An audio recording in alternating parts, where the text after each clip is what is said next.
Aujourd'hui, on va parler d'un sujet qui m'a été beaucoup demandé, c'est comment choisir la meilleure chaussure sur le jeu Steppen. On va voir ensemble quelle chaussure vaut le plus la peine d'être achetée et celle qui te permet de gagner un maximum d'argent par jour sans trop de fatigue. Donc si t'es prêt, c'est parti.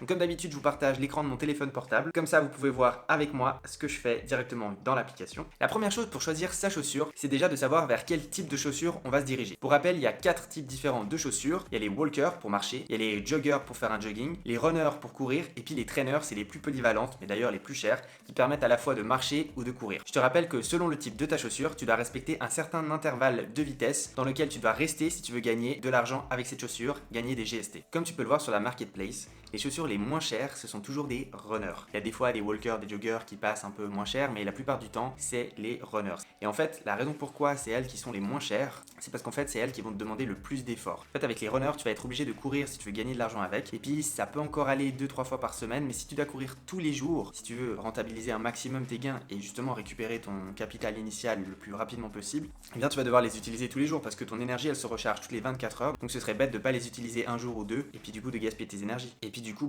courir tous les jours, déjà de 1, c'est mauvais pour ta santé en général parce que tu peux te blesser, tu as besoin de récupérer, mais aussi c'est assez fatigant et tu n'auras pas forcément la motivation. Tandis que si tu pars sur une chaussure de type walker ou trainer, eh bien tu vas pouvoir marcher et puis là du coup ça va te permettre de le faire tous les jours plus facilement. Donc malgré le fait que les runners soient les moins chers, je te les conseille vraiment pas du tout comme chaussure principale. Bien sûr que tu peux acheter des runners si tu veux augmenter ton nombre d'énergie, mais comme chaussure principale, donc celle que tu vas utiliser, je te les conseille vraiment pas ces runners parce qu'elles vont te fatiguer sur le long terme et puis c'est peu probable que tu aies l'énergie de courir avec elles tous les jours. Donc maintenant qu'on a éliminé la runner, il te reste les 3 autres types de chaussures, donc walker, jogger et trainer. Alors, il faut savoir en fait que les développeurs, ils ont bien pensé le truc, c'est que moins tu te fatigues, moins tu vas gagner de GST et du coup d'argent. En fait, les walkers, c'est celles qui vont te ramener le moins de GST par énergie en moyenne. Donc tu vas débuter environ à 4 GST par énergie avec les walkers, tandis qu'avec les joggers, tu seras à 5. Avec les runners, tu seras à 6 GST par énergie. Et avec les trainers, vu qu'elles sont polyvalentes, ça va varier entre 4 et puis 6,25 GST selon ta vitesse, etc. Donc même si les runners, elles te rapporteraient quand même plus de GST en moyenne qu'une walker, vu qu'elles vont trop te fatiguer, moi je te les conseille pas. Après, comme je t'ai dit, si tu as envie de prendre une runner parce que tu as l'habitude de courir, fais seulement. Mais pour commencer, moi je te conseille vraiment de prendre soit une walker, soit une jogger à la rigueur, parce que si tu marches assez vite, tu peux être dans l'intervalle de vitesse qu'il faut respecter avec la jogger, donc tu pourras gagner des GST avec, et puis elle te rapportera un GST de plus par énergie du coup que la walker. Après, le must du must, c'est vraiment la trainer. Parce qu'avec elle, justement, si dans la semaine, tu as envie de faire pendant 2-3 jours de la course, eh bien tu peux l'utiliser pour faire de la course. Et si à d'autres moments, tu es un peu plus fatigué ou bien tu veux simplement récupérer, tu peux marcher avec elle. Donc vraiment, la trainer, c'est the must. Par contre, le désavantage, c'est que forcément, le confort, ça se paye. Et du coup, les trainers sont en moyenne beaucoup plus chers que les autres types de chaussures. Bon, on peut aller voir là directement. Si je mets sneaker trainer, tac, on voit que la moins chère est à 16 Solana, donc environ 1600 $. Donc voilà, c'est quand même un peu plus conséquent, c'est 400 $ de plus que les autres types de chaussures, mais au moins tu as ce confort où tu peux faire ce que tu veux avec, tu seras toujours rémunéré en GST et du coup en argent. Donc, pour les petits budgets, moi je te conseille de partir sur soit une walker, soit une jogger. Et puis pour ceux qui ont les moyens, qui ont un plus gros budget et qui veulent le confort, je vous conseille les trainers. Et le petit aparté, pour ceux qui auraient un petit budget et qui auraient l'habitude de courir, je vous conseille la runner. Donc voilà, la question du quel type de chaussures je choisis est répondue. Maintenant, on va passer au point d'attribut. Donc sur chaque chaussure, tu as 4 points d'attribut. On va vraiment rester simple dans cette vidéo, comme ça je ne vais pas vous embrouiller. Et en plus, c'est ce qui marche au mieux dans la vie, c'est de rester simple. Alors déjà, oubliez l'attribut confort. L'attribut confort, pour l'instant, il sert à rien. Oui, il va servir pour gagner le deuxième token du jeu qui est le GMT, mais ça, on en reparlera dans une prochaine vidéo. Et puis, c'est pas du tout une stratégie pour débuter, en ce moment en tout cas, sur le jeu Steppen. Donc, l'attribut confort, oubliez-le, il ne sert à rien pour vous qui débutez. Ok, donc déjà, ça simplifie les choses. Ensuite, l'attribut chance, là aussi vous pouvez entre guillemets l'oublier parce que l'attribut chance il permet qu'une seule chose dans le jeu, c'est de dropper des mystery box. Donc c'est ces petites box que vous pouvez voir ici sur mon compte. Voilà, j'en ai 2 normales, 2 vertes qui sont en train d'être ouvertes. Alors ces mystery bugs, j'en parlerai dans une future vidéo. Et puis il faut savoir qu'il faut au minimum 5-6 énergies pour commencer à débloquer des mystery bugs lors de vos runs. Donc si vous commencez avec 2 énergies, vous n'allez jamais avoir de mystery bugs, donc ça ne sert à rien de partir sur l'attribut luck. Donc à part si vous voulez directement miser 6 énergies, là ça pourrait valoir la peine de regarder un peu l'attribut luck. mais vraiment, pour débuter, je ne vous conseille pas du tout de regarder l'attribut lock. Après, si vous hésitez entre deux mêmes chaussures et puis vous voyez qu'une a un attribut lock qui est plus élevé, bah forcément, prenez celle-là. Mais voilà, ne vous prenez pas la tête au départ avec l'attribut lock, il ne vous servira à rien. Donc, il nous reste simplement que deux attributs. Donc, c'est l'efficience et la résilience. Petit rappel, la résilience, ça va vous permettre de moins user votre chaussure à chaque fois que vous faites des runs, tandis que l'efficience, elle va augmenter les GST que vous allez gagner par run, par minute, par énergie. Un des points clés à savoir, c'est le rapport entre les points d'attribut d'efficience et de résilience. Alors la communauté Stepn, justement, vu qu'on n'a pas toutes les statistiques du jeu qui nous sont révélées dès le départ, on ne sait pas combien il faut d'efficience pour avoir tel rendement, etc. C'est du coup la communauté qui a dû le trouver voilà, en faisant des graphiques, en faisant des calculs, etc. Du coup, on en est arrivé à la conclusion qu'il vaut mieux avoir environ 5 fois plus d'efficience que de résilience. Donc si par exemple vous avez 2 points d'attribut en résilience, il faudrait avoir 10 points d'attribut en efficience. Pareil, si vous avez 50 points d'efficience, eh bien il faudrait avoir environ 10 points de résilience. Donc un rapport de 5 sur 1 pour l'efficience avec la résilience. Alors je vais vous montrer directement un site où vous pouvez calculer justement combien une chaussure pourrait vous rapporter, qui peut être très utile justement quand vous allez regarder sur le marketplace quelle chaussure choisir, vous pourrez ensuite la rentrer ici et puis du coup calculer les gains potentiels qu'elle pourrait vous ramener. Donc là on se retrouve du coup sur stepn.guide, c'est un calculateur online qui a été créé par un russe il me semble. Donc voilà la page d'accueil. Donc vous pouvez choisir la rareté de votre chaussure ici entre common, uncommon et rare, choisir le type de chaussure, walker, jogger, etc. Vous pouvez mettre le niveau de votre chaussure, combien vous avez d'énergie par jour. Là, vous pouvez même mettre après les games dans les emplacements où il y a les verrous. Ensuite, si vous descendez, vous voyez que vous retrouvez du coup les attributs. Vous pouvez mettre du coup les attributs de base de votre chaussure, comme ceci. Et ensuite, une fois que vous avez tout rempli, vous pouvez cliquer sur Optimize. Et en fait, le calculateur, il va calculer quelle serait la meilleure allocation de vos attributs pour pouvoir gagner le maximum de GST par run.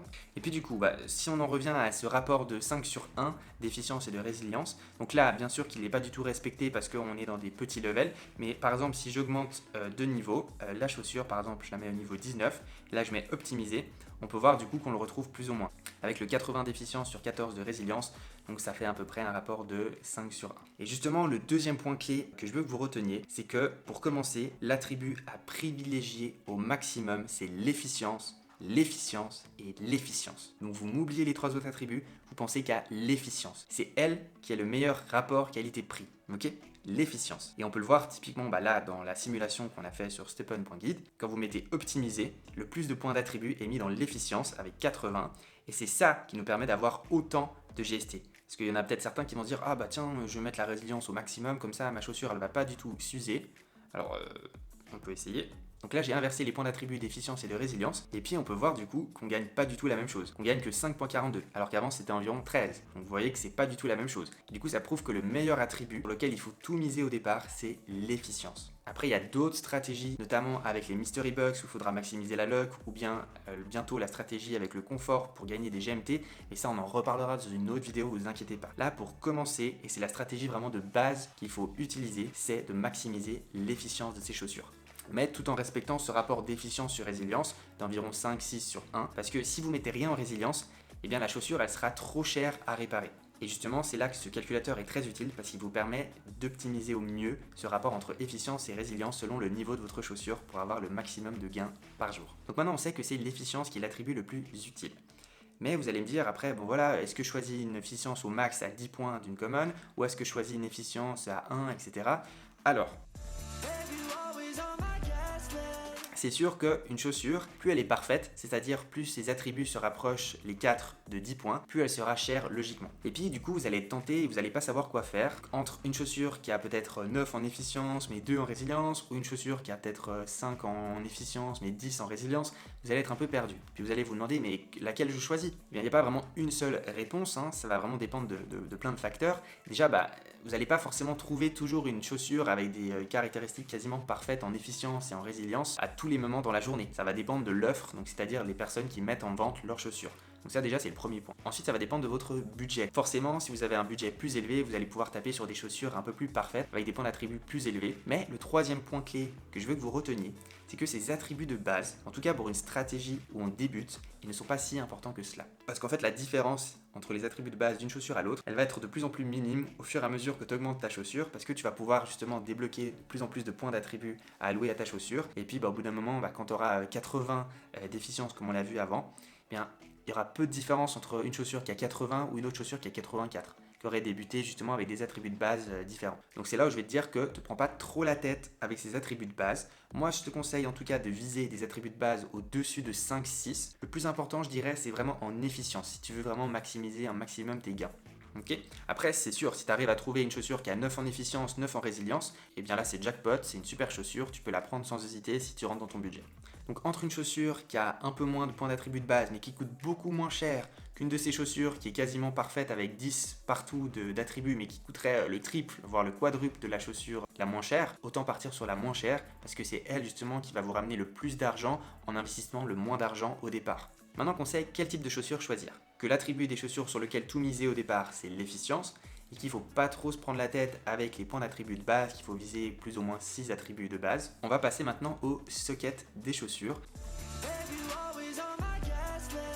Donc c'est ces petits emplacements, les 4 coins autour des chaussures dans lesquels il y a des petits verrous que vous allez pouvoir déverrouiller au fur et à mesure que vous augmentez votre chaussure pour pouvoir y loger des gemmes qui vont pouvoir booster les attributs de base, et je dis bien de base, de vos chaussures. Et vous allez me dire, bah voilà, ça booste les attributs de base de la chaussure, alors autant trouver des attributs de base qui sont proches de 10, ça les boostera d'autant plus. Alors, c'est pas tout à fait faux, hein, c'est même totalement vrai, hein, c'est une très bonne stratégie de viser des attributs de base élevés, comme ça quand vous mettrez une game, vous pourrez les booster davantage, mais en fait, il n'y a pas toutes les games qui peuvent booster les attributs de base. Je m'explique. Si on va voir du coup dans de la marketplace, les différentes games qu'il y a, on peut voir qu'il y a différents niveaux de game. Donc là par exemple il y a des niveaux 1, et puis après on peut passer au niveau 2 de game, etc. Et puis les niveaux 3, etc. Comme je vous ai dit, on en parlera en détail des games dans une future vidéo. Mais vous allez voir que à partir du niveau 2 de game, vous allez avoir un nombre pourcentage. C'est ce qu'on appelle le Awakening Effect, donc l'effet d'éveillement, voilà. Cet effet que vous pouvez voir ici par exemple, c'est ça qui va booster vos attributs de base de la chaussure. Et bien seulement que les attributs de base. C'est pas après les attributs que vous ajoutez au fur et à mesure que vous augmentez votre chaussure. C'est seulement les attributs de base. Et puis justement c'est là où c'est intéressant, mais c'est pour des stratégies beaucoup plus avancées. Parce qu'après quand vous lui mettrez une game à partir du level 2, eh bien forcément que ce sera plus rentable parce qu'elle boostera davantage vos attributs de base. Sauf que le bémol, il est où ? Il est au niveau du prix de ces games. En fait, une game level 1, ça va encore, tu vois, parce qu'elle n'est pas trop chère. 0.1 seul, voilà, c'est environ $17, donc c'est tout à fait abordable.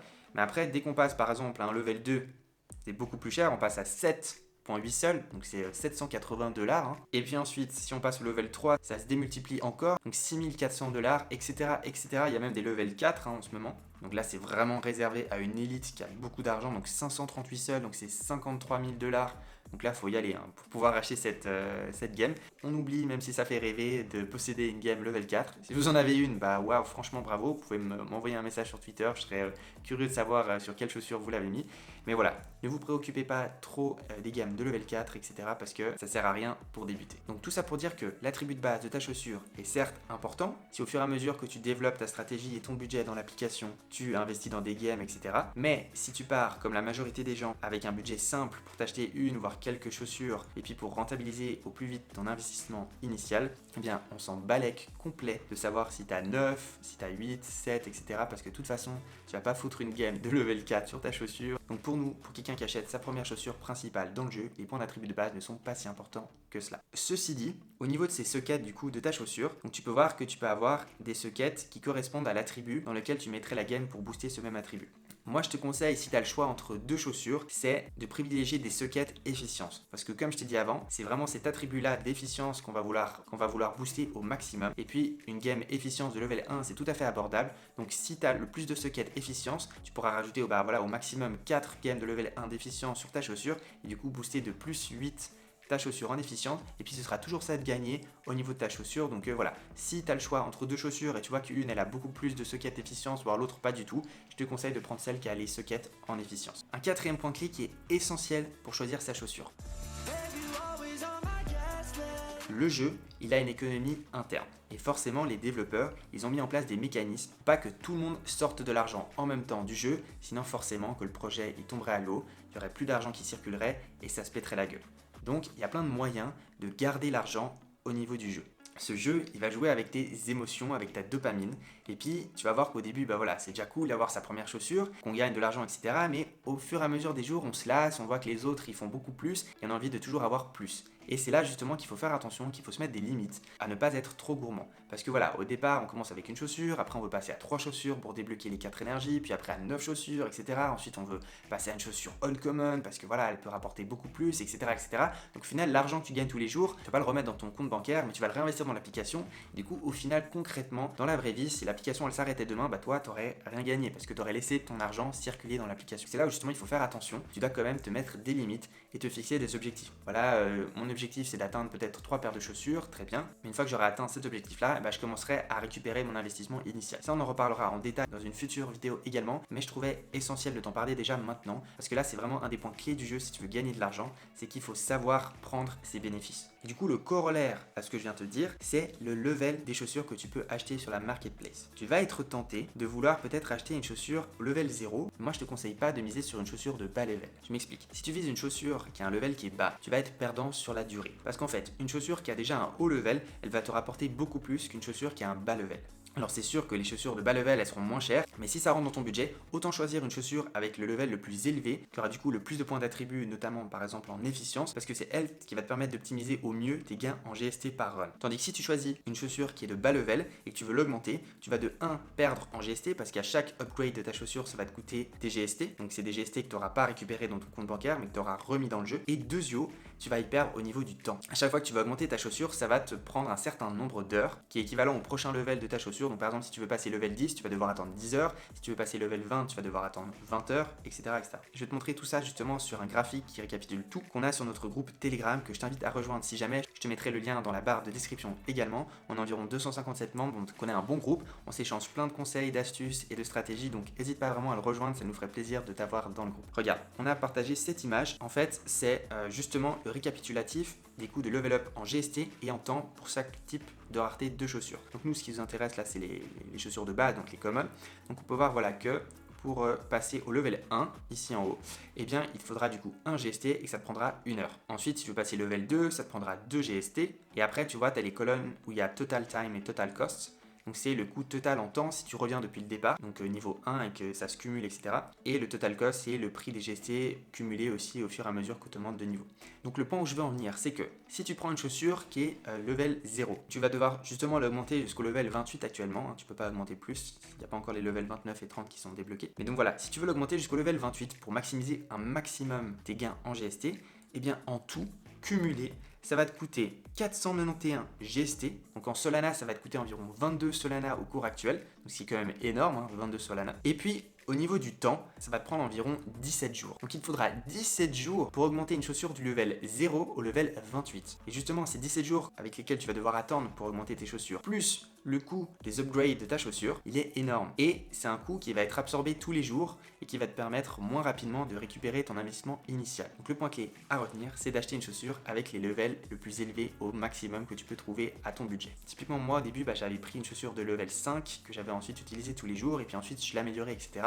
Et ensuite, en faisant mes petits calculs, je me suis rendu compte que voilà, le coût en temps et le coût en GST pour les faire augmenter de niveau, c'était pas très rentable au final comparé à prendre peut-être une chaussure déjà de level 17, etc. qui pourrait me rapporter plus tout de suite. Et c'est pour ça que la dernière chaussure que j'ai achetée, qui est ma trainer que je vais vous montrer tout de suite, eh bien je l'ai achetée directement au level 28, donc au level max. Donc c'est sûr qu'elle m'a coûté beaucoup plus cher, qu'elle m'a coûté 53 Solana, donc c'est beaucoup, hein, c'est environ 5000 francs, mais elle me rapporte 500 francs tous les jours. Donc si tu fais vite le calcul, sur 10 jours, j'aurais déjà remboursé ma chaussure. Et puis justement, ça illustre bien ce que je vous disais, c'est que voilà, c'est sûr que ça coûte plus cher, mais ça te rapporte plus vite de l'argent et du coup, tu rentabilises plus vite ta chaussure. Après, c'est à vous de trouver et de faire vos recherches pour trouver le bon quota entre le prix de base et ce qu'elle peut vous rapporter. Donc moi, ce que je vous conseille, c'est que vous allez sur la marketplace, vous regardez des chaussures qui vous intéressent à des prix qui rentrent dans votre budget, vous mettez les attributs sur stepon.guide pour voir combien elle vous rapporte, et puis vous faites vos petits calculs sur 10 jours, combien elle va vous rapporter, combien ça rembourserait par rapport à votre montant initial. Si par exemple vous avez 1500 € comme budget initial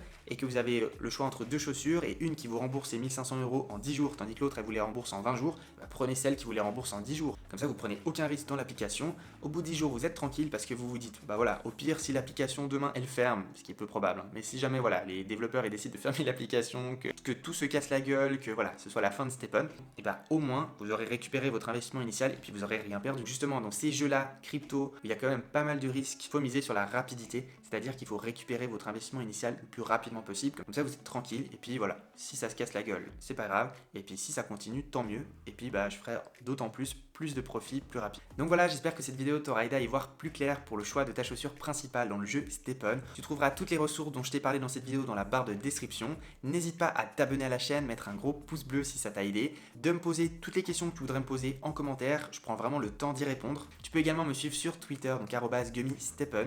J'organise des concours et je partage toute l'actualité sur le jeu. Je te remercie et je te dis à très vite pour une prochaine vidéo. Bye!